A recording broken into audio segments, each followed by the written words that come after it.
세상에 있어야 되는 브랜드. 대체제는 사실 대체될 것 같아요. 왜냐하면 태생 자체가 대체제였잖아요. 그거를 어떤 걸 대체해야지 하고 태어난 거니까. 근데 그게 아니라 본인의 어떤 아이덴티티가 확실한 것들은 결국에는 살아남을 것 같고요.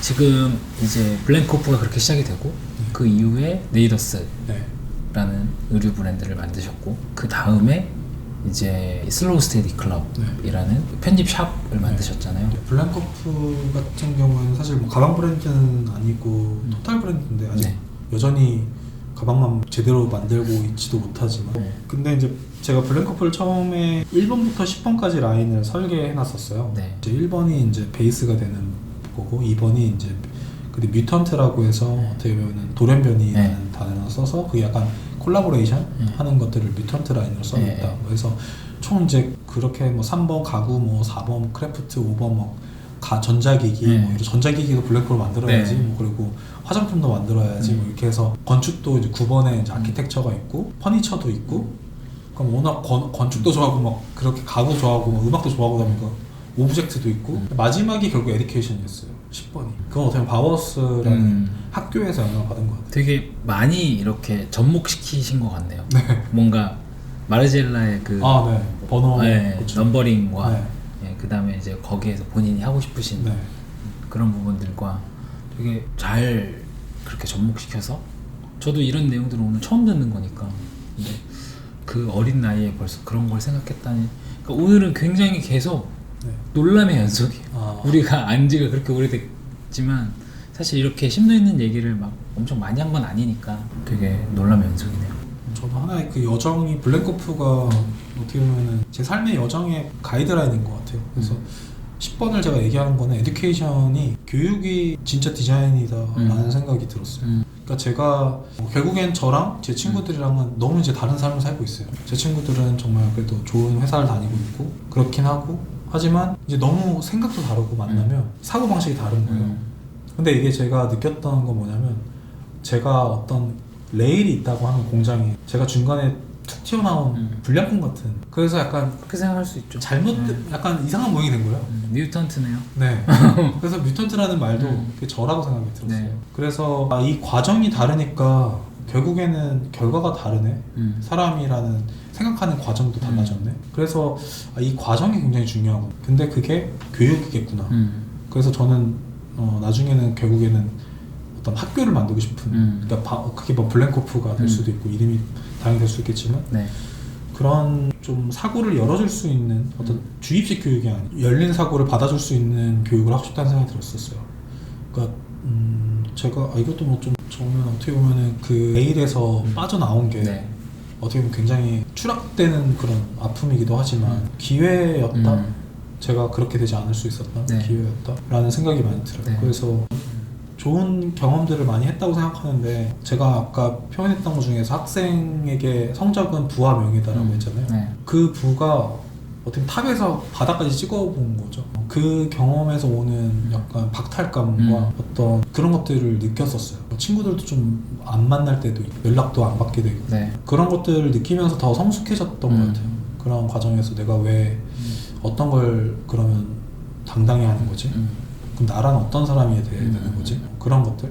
그리고 부모님들이 이혼하기 전까지 혹은 이혼하고 나서도 사실 그때는 그런 것들이 사회적으로 그렇게 많이 있지 않았었을 때였어. 사실 저는 친구들 앞에서 행복한 가정에서 사는 척 연기를 했었어요. 그러다 보니까 이게 집에 돌아왔을 때는 이제 제 역할이 바뀌는 거예요. 진짜 원더견으로 돌아가야지. 근데 그때 그 전에는 남들이 아는 원더견은 원더견이 아닌 거죠. 연기를 하는 거죠. 그러다 보니까 저는 그냥 좀 공감 능력이 좀 커졌던 것 같기도 해요. 그래서 저는 오히려 이 갭을 최대한 안 두려고 하는 것 같아요. 그래서 되게 뭔가 멋있는 척도 안 하려고 하고 멋있지가 뭐 거기 사람들이 막 뭐 집에서도 막 이렇게 각 잡고 있지는 않잖아요. 맞아요. 그래서 바깥에서도 각 잡고 있지 않아요. 그래서 그런 것들이 어떻게 보면은 내가 연기를 하고 있는 거 아닐까? 바깥에서 그게 나를 오히려 더 피폐하게 만들고 우울하게 만드는 존재라는 거를 알기 때문에 없으면 없다고 하고 있으면 있다고 하고 뭐 그냥 힘들면 힘들다고 하고 그냥 그렇게 얘기하는 것 같아요. 근데 그게 남을 위해서가 아니라 저를 위해서이기 때문에. 그 컨베이어 벨트에서 이렇게 빠져나갔을 때 얼마나 외로웠을까? 왜냐면 주변에 있는 나랑 비슷한 친구들이 다 그런 환경에 있던 사람들이 한 단계 한 단계 올라가는 걸 보게 될 거고, 나는 그런 부분들을, 그러니까 내 의지에 의해서 그렇게 된 것도 아니었던 거잖아요. 네. 어떤 천재지변 같은 것 때문에 지금 이런 상황이 일어났고, 거기에서 더 계속 악화가 되는 상황이었고, 노력을 했는데 그런 상황들 때문에 굉장히 외롭고 힘들고, 그리고 저는 어떤 큰 원동력은 인간이 무언가를 해낼 수 있는 가장 큰 원동력 중에 하나는 결핍이라고 생각하거든요. 네. 그 결핍이 엄청나게 크게 작용한 것 같아요. 맞죠. 덕현님한테는. 네. 그래서 지금 와서 봤을 때는 그게 굉장히 도움이 됐다라고도 생각을 하고, 뭔가 웃으면서 얘기할 수 있지만, 그때 당시에는 정말 이런 표현을 써도 될지 모르겠지만 세상에서 없어지고 싶다라는 생각도 충분히 했었을지 않았을까라는 생각을 조심스럽게 좀 해보게 되네요. 네, 그런 생각을 당연히 했고요. 나는 이렇게 운이 없지, 내가 버려졌나? 그런 생각을 많이 했죠. 많이 했는데 제가 저는 조금 뭐랄까, 종교는 없는데요, 약간 신은 있다고 생각하는 사람이에요. 그냥 뭐 그걸 선택하고 싶지 않은 사람인 것 뿐이고. 그래서 막 되게 많이 생각을 했었어요. 왜 내가 그렇게 됐을까? 뭐를 포기하면 되는지 막 그냥 뭔가 기도를 했던 것 같아요. 혼자 그렇게. 근데 그 당시에 제가 이걸 딱 시작하기 딱 전에 딱 그 마음을 먹은 게 있었는데, 내가 무엇을 포기하면 행복해질 수 있을까요?를 엄청 기도했었어요. 그때 뭐 부, 명예, 사랑 뭐 이런 걸 포기하겠습니다 했는데 잘 안 되더라고요. 그래서 계속 그런 기도들이 몇 년 동안 이어지는데, 근데 그걸 깨닫는 순간이 있었어요. 내가 지금 부가 없는데 부를 빌미로 행복을 거래해? 명예가 없는데 행복을 거래해? 그러니까 이게 사기를 치려고 한 거죠, 제가. 신을 상대로. 그럼 내가 지금 진짜 중요한 게 뭐지? 뭐 사랑도 없는데 나. 그걸도 찾는데 한 1년이 걸렸던 거. 그거가 뭐였냐면 담배였었어요. 금연방송은 아닙니다. 담배를 얼마나 폈는데요? 언제부터? 담배 되게 오래 폈었죠. 뭐 한 5년, 6년?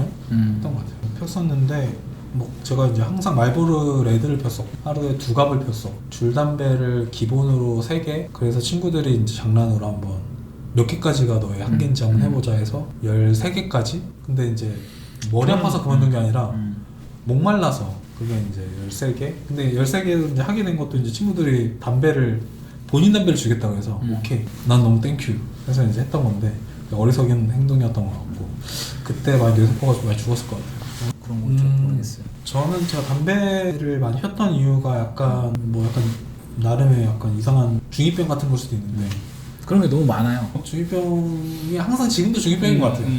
보면은 그랬던 것 같아요. 담배는 나를 버리지 않는 것 같아. 그러니까 내가 담배를 버리지 않으면 너만큼은 날 안 버리는구나.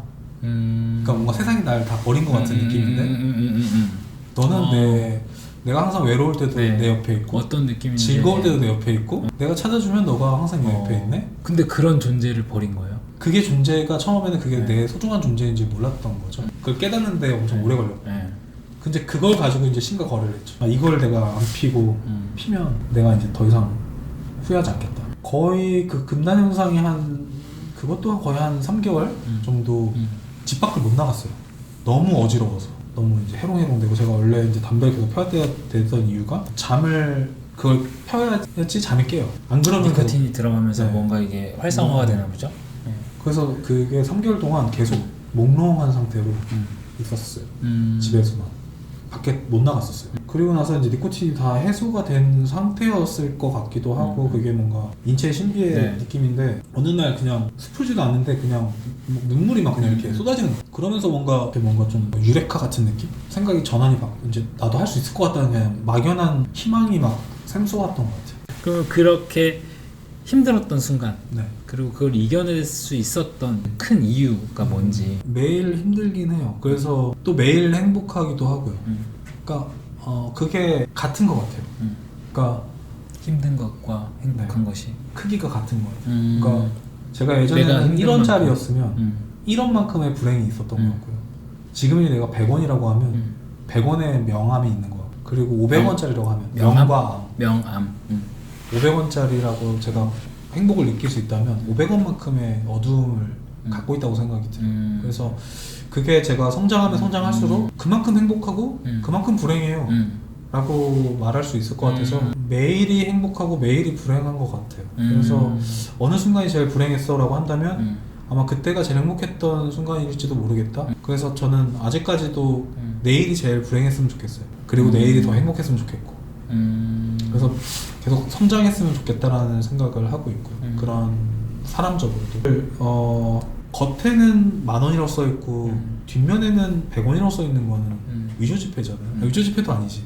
그거는 그냥 그쵸. 불량이 그러니까 거래가 불가능한 거잖아요. 결국에는 10,000원짜리 지폐는 앞에도 10,000원, 뒤에도 10,000원이라고 써야 된다고 생각해요. 그래서 그거는 제가 감당해야 되는 수치와도 같다고 생각을 하기 때문에 그때 과거의 어려움이 그때는 너무 컸지만 지금 생각해보면 크지 않았구나 라는 생각이 들어요. 그만큼 지금이 더 힘든 것 같아요. 신에 대해서 잠깐 언급하셨으니까 신이 주는 고통이라고 하는 것들이 그런 것 같아요. 말씀하신 것처럼 겪을 수 있을 만큼의 고통을 주시는 것 같아요. 그리고 나서 그걸 겪고 나면 다시 약간 시지프스의 형벌 있잖아요. 돌을 굴려서 올려가면 꼭대기에서 다시 떨어져가지고 내려가는데 근데 저는 그게 똑같이 왔다 갔다 하는 건데 인생은 그거랑은 조금은 다른 게 올렸다가 내려가요. 그러면 다음에는 다시 일로 가는 게 아니라 더 큰 산으로 가는 거예요. 그렇다고 또 다시 뚝 떨어져. 그 다음에 또 다시 더 큰 산으로 가고. 근데 그거를 계속 하는 사람과 난 이제 더 이상 못하겠어. 여기 정도에서 멈출래. 라고 하는 사람으로 나뉘지 않나?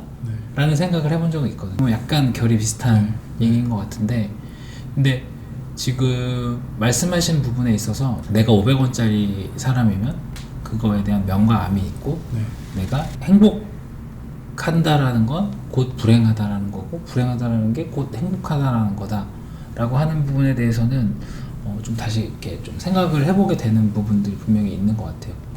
그래서 어떻게 불행과 행복이 동시에 있을 수 있지?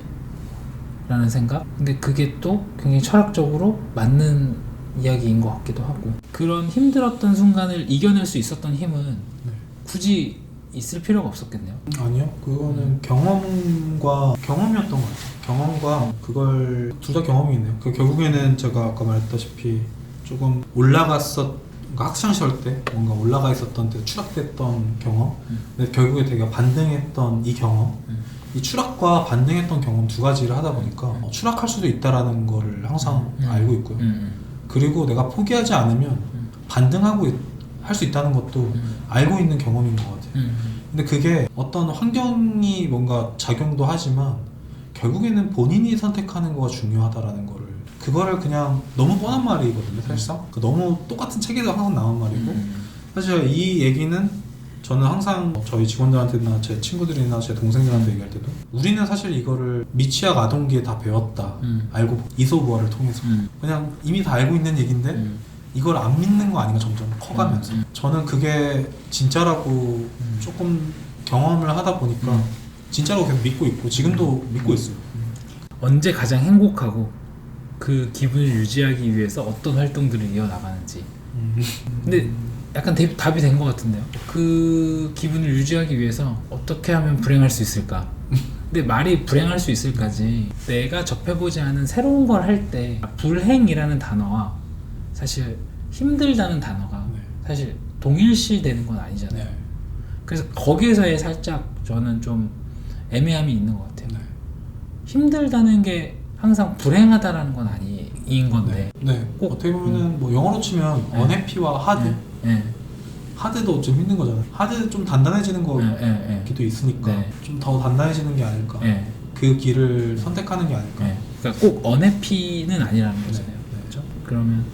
그래서 좀 더 하드해지기 위해서 하드한 선택을 한다. 그러니까 그게 내가 그 행복한 기분을 유지하기 위한 나의 수단, 선택. 어떻게 보면 변태같이 보일 수도 있긴 하는데 그게 분명히 주는 행복감을 알기 때문인 것 같아요. 사실 변태 같지 않아요. 사실 많은 그러니까 모든 사람들이 안다라고 생각하진 않지만 많은 사람들이 알지만 쉽사리 선택하기 어려운 선택인 거죠. 그러니까 저는 무슨 생각을 하냐면 좋다, 나쁘다가 있잖아요. 근데 당연히 좋은 게 좋을 거 아니에요. 나쁘다보다 좀 더 나쁜 게 나쁘지 않다인 것 같아요. 괜찮다. 나쁘지 않다, 괜찮다. 그러면 뭔가 바뀔 확률이 좀 적어지잖아요. 그렇죠. 그러니까 그런 비슷한 맥락인 네. 것 같아요. 그러니까 나쁘지 않다라고 하는 건 거기에서 이제 바뀌는 건 시간이 더 간다는 거. 네. 그 상태로 계속. 네. 그러니까 그렇게 되면 네. 사실 굉장히 나빠질 수 있잖아요. 네, 나중에. 맞아요. 그러니까 그런 부분들 때문에 오히려 나쁘다라는 네. 게 좀 더 개선해야지. 네. 그걸 받아들였을 때 조금 기뻐할 건 아니지. 그렇게 좌절할 필요도 없다. 오히려 고마운 거죠. 네. 그걸 기회를 주는 거기 때문에. 네. 그러니까 저도 그 표현들을 항상 많이 쓰는데 사실 전통과 악습은 구분하는 거는 좀 쉬워요. 근데 관습이 제일 애매한 거거든요. 근데 관습이 좋은 걸 수도 있고 안 좋은 걸 수도 있어요. 네. 근데 그거를 다 통틀어서 관습을 놔두면 그건 약간 방관되는 부분도 있거든요. 근데 사실 그거를 잘 개선해야지 발전하는 건데 그냥 악습만 피하려고 한다면 사실 저는 그게 결국에는 너무 보신주의에 빠지는 게 아닐까. 맞아요. 제가 항상 얘기하는 것 중에 세상에 공짜는 없다. 내가 무언가를 얻으려면 무언가를 써야 하고 주어야 하고 그 다음에 노력을 해야 하고 그런 것들이 있는 것처럼 내가 어떻게 그런 체리 픽업처럼 달콤한 것만 취하려고 하는 것 그거는 사실 결국엔 오히려 더 좋지 않은 결과가 나타나는 그런 부분들을 얘기를 하는 것 같고요. 이제 좀 그 이지선다형 질문 좀 준비를 했었어요.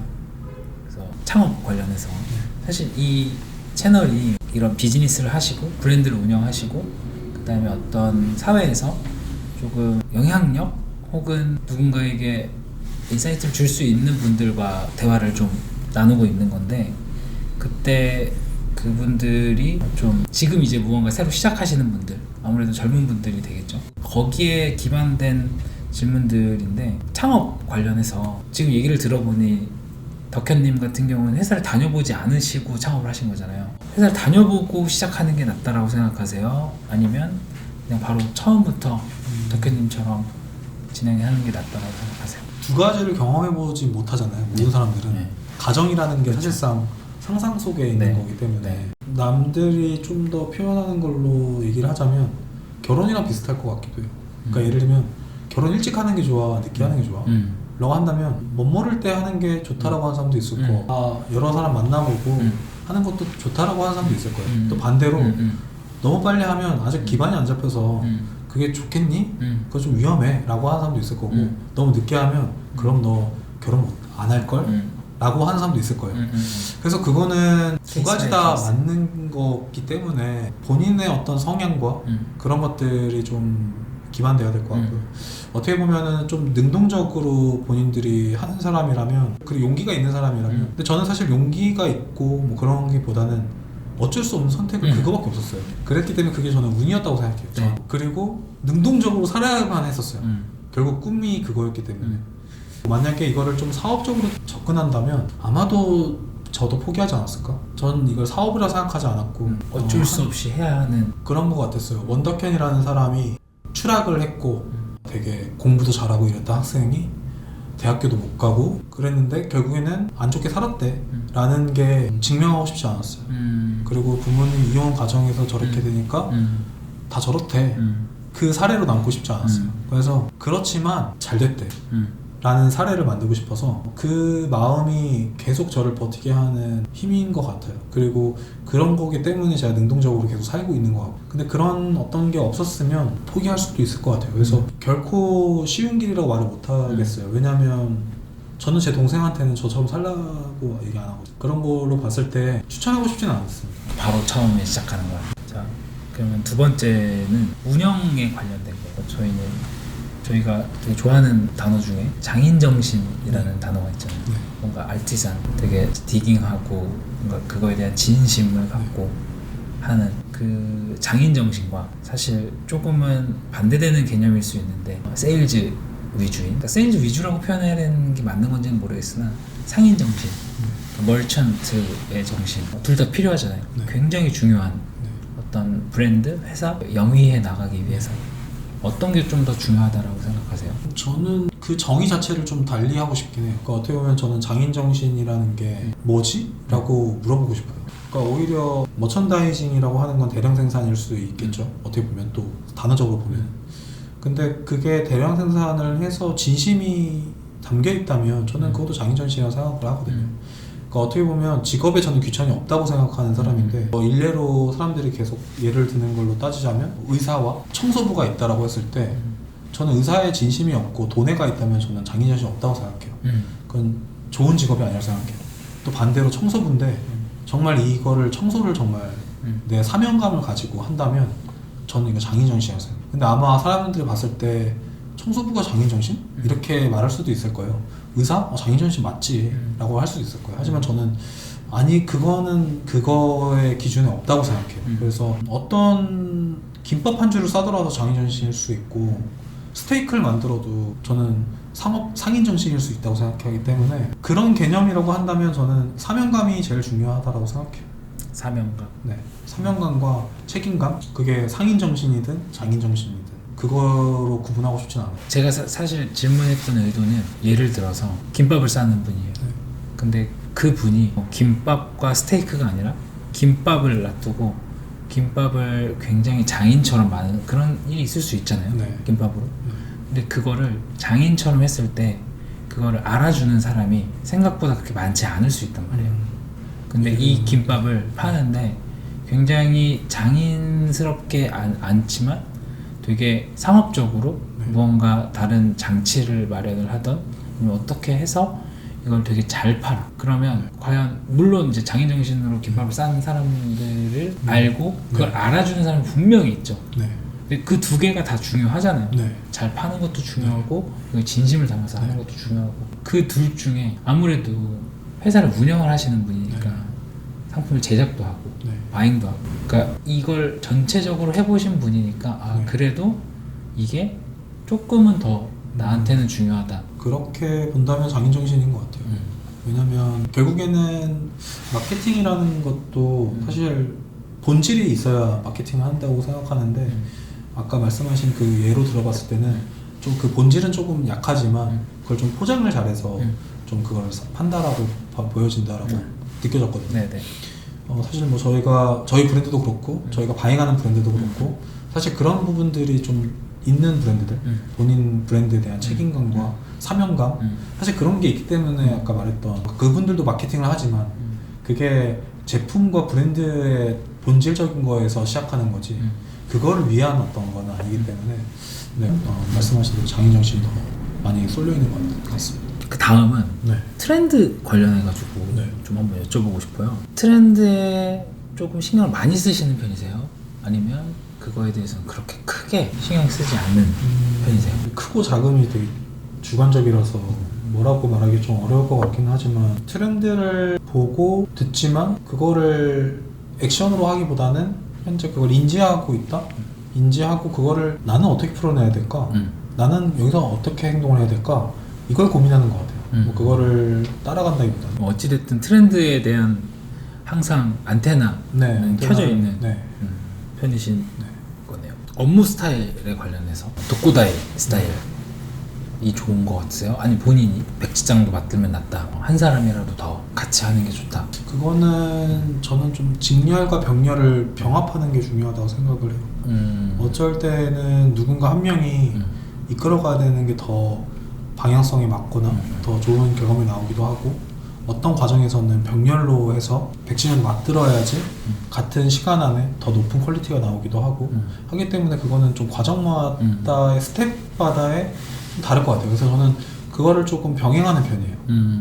어떤 컨셉을 짜는 거, 뭐 그런 거에 있어서는 직렬로 가고 어떤 그걸 제조하거나 뭐 혹은 뭐 그걸 서비스를 만들거나 뭐 그런 부분에서는 병렬로 풀었다가 다시 직렬로 모여고 뭐 약간 이렇게 그거를 좀 설계를 하는 거. 그때마다 다른 방향으로 방법들을 조금 어쨌든 우리의 목적지는 정해져 있기 때문에 그 목적지로 가는 것들에 있어서 병렬, 직렬을 섞어서 가장 효율적으로 가는 방법들을 찾아가는 거죠. 결국 디렉팅이 중요하다.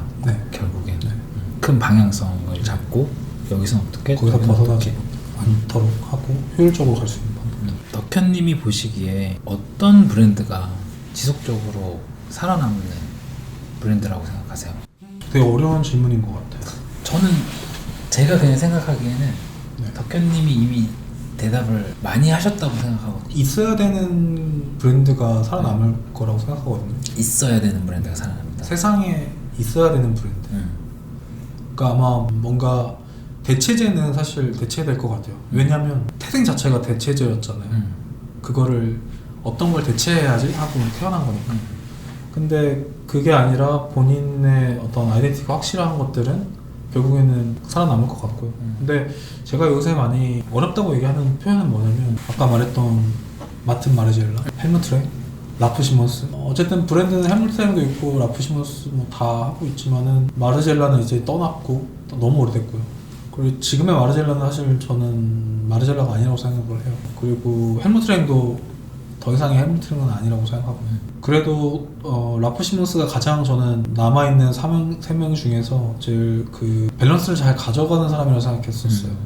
근데 이제 결국 본인의 독자 라인은 이제 안 하잖아요. 그걸 보면서 내가 좋아하는 사람들이 다 떠나는 걸 보면서 아 뭘까? 내가 저분들이 증명해줬으면 좋았을 텐데 뭔가 그런 기대만 갖고 있는데 그리고 나서 제가 좀 그래도 아직 그 많은 영향을 받았던 꼼데가라성 같은 경우도 꼼데가라성 같은 경우들이 조금 제가 더 현명하게 플레이하는 건가? 라는 생각을 좀 많이 하는 것 같아요. 그래서 결국은 꼼데가라성도 그렇고 그런 브랜드들 보면은 뭐 디자이너들은 바뀌었어도 존재하는 걸로 봤을 때는 존재해야 되는 어떤 가치? 이유가 있는 브랜드? 여전히 이건 어려운 것 같습니다. 그럼 헬무트 레인이나 마르젤라나 그 랍시몬스 같은 브랜드들은 왜 지속하지 못했다라고 생각하세요? 그게 뭐 꼭 정답은 네. 아니겠지만 수용성일 수도 있을 것 같아요. 어떻게 보면은 받아들이는 네, 그게 어떻게 보면 안테나를 켜두느냐 아니냐의 차이일 수도 있을 것 같기도 하고요. 저는 이제 마르지엘라 그 다큐멘터리를 너무 보고 싶었어가지고 아마 딱 개봉하는 날 조조 할인으로 아마 제가 봤을 거예요. 아마 그때 네. 평일이었어가지고 그때 제가 거의 뭐 반차 같은 걸 쓰질 않는데 그때 딱 그거 너무 보고 싶어서 봤었는데 그 마음이 좀 다 이해가 되는 것 같더라고요. 회사가 이제 뭐 투자를 받으면서 뭔가 이렇게 본인이 원치 않은 방향대로 뭐 상업적으로 가고 그런 것들이 본인이 좀 어렵고 뭔가 그런 것들을 이겨내기 좀 어렵고 그런 거에서 결국 그분은 이제 어떻게 보면 좀 회피성일 수도 있기도 하고 뭐 멋있게 사라진 거라고도 해석할 수도 있는데 그거를 만약에 조율을 했기 때문에 또 지금까지 살아있는 건 아닐까 마르지엘라가 그 마르젤라라는 브랜드가 네, 지금 만약에 근데 정말 본인이 하고 싶었던 것만 했으면 잘 안 됐을 수도 있겠다라는 게 저는 사실 코스믹 원더를 보면서 좀 그런 생각을 많이 해요. 일본 브랜드에서 코스믹 원더도 되게 많이 제가 영향을 받았고 많이 현재도 좋아하는 브랜드인데 저희도 선뜻 바행하기는 좀 어려운 것 같아요. 제가 너무 좋아하지만 너무 종교적으로 뭔가 더 이렇게 더 에고가 심해지고 뭔가 그런 것들이 어떻게 보면은 진짜 더 멋있다고 볼 수도 있고 멋있거든요. 근데 이 멋있음을 이해해줄 수 있는 사람들이 점점 좁아지는 길을 가는 게 아닐까? 그만큼 더 단단해지는 것 같기도 하는 것 같아요. 하지만 뾰족해지는 건 아닐 수도 있지 않을까? 그런 걸 느꼈을 때 항상 고민하는 것 같아요. 어떻게 하는 것이 가장 좋은 걸까? 그러니까 저에 대한 어떤 확신은 좀 없는 것 같기도 해요. 어떻게 보면 저는 계속 저를 의심해요. 너 생각하는 거 맞아? 너 지금 괜히 확신 갖는 거 아니야? 너 이거 오버하는 거야? 너 다시 생각해봐. 이거를 저한테 계속 던지거든요.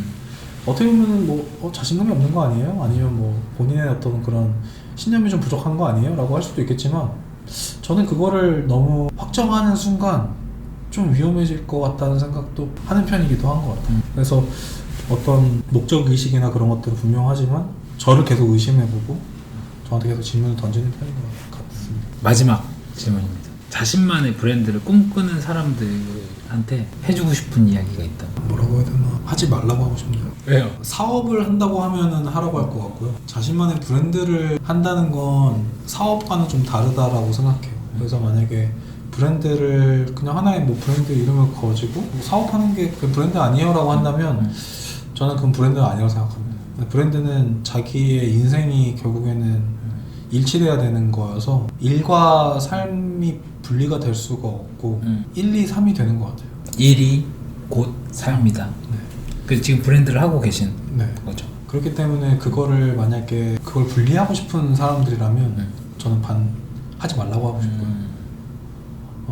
나는 라면만 먹어도 내 브랜드를 지키는 게 중요해 라고 한다면 그런 사람들한테는 평생 너 라면 한 끼만 먹고 살 수 있어? 그래서 오케이 한다면 그분들만 하시라고 말하고 싶어요. 그러면 그 질문을 본인한테 준다면 네. 그렇게 살 수 있어요?